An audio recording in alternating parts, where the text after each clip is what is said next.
I started really loving art when I was younger with mum and friends and my sister, so it's always been in my life. This project has really given me the opportunity to get myself back into creativity.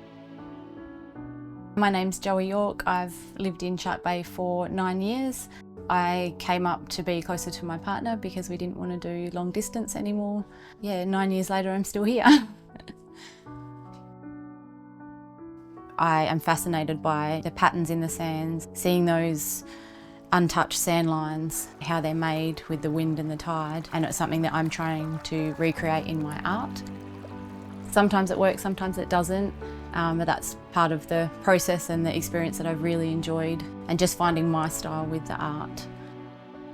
A lot of the inspiration came from camping trips, doing those beach walks with the family and seeing things through my kids' eyes for the first time, and they're like, "Mum, how's this made?" And I explained to them and they're like, "Oh wow," and seeing that again through little eyes and new eyes is a wonderful experience, and then trying to recreate that with them as well. So when I'm out in the environment and I see patterns or a piece of seaweed or some driftwood or rope, I think, oh, I wonder if I can recreate that pattern. And then I come home and raid the shed, get the net out or the rope. I try and put it on canvas and have a play around with it.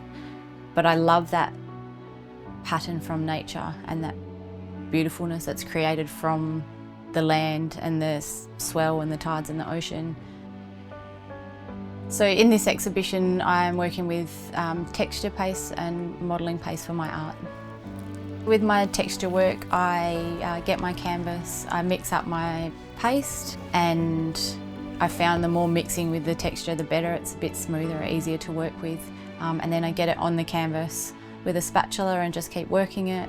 And then I get the tools, the palette knives or the combs, and work through the texture with the tools, and just getting that natural line from the leaves and the bush and whatever we've been working with, and seeing what works and what doesn't work. I have loved this experience. While it's been very daunting, I felt inspired to do more, and very grateful and thankful for the opportunity. Yeah, it's been amazing.